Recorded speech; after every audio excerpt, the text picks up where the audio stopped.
Gemini is an air sign, and it is a dual sign, and it is ruled by Mercury at the exoteric level, and it's ruled by Venus, which is very interesting, at the esoteric level.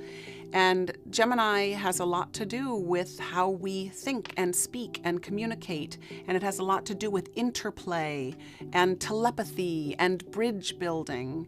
It's mercurial, right? So it's got a movement to it. Gemini is a mutable sign. So any mutable sign has tremendous movement to it. And it's important to say that a mutable sign occurs right at the end of a season. So it's when one season is turning into another. So you can't really identify it as a solid spring or a solid winter, right? It's in this transition time. So Geminis have a quickness and a lightness and a curiosity and a childlike curiosity. At the esoteric level, however, isn't it interesting that Venus rules Gemini?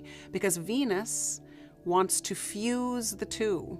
It wants to bring union out of duality. It wants not, in the case of Gemini, to have just pure fact and pure knowledge. It wants wisdom. So in the case of Venus, Venus wants to marry the head and the heart and have the wisdom that comes from that.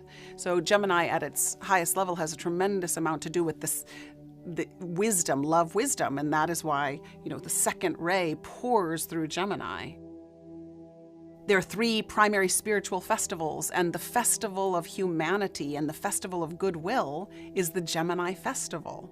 So it's all about connection and relationship and feeling that our two-ness is not two-ness, it is one. We are the one soul.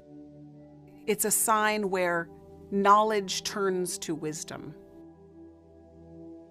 The keynote for Gemini is spoken really, as they all are, spoken from the perspective of the soul, but I like to think of it as the observer, the soul looking at the dance of the personality. So it says, I see my other self, the personality. I see my other self, and in the waning of that self, I grow and glow. So again, it's important to say that Gemini also has to do with the strengthening of the soul, infusing the personality.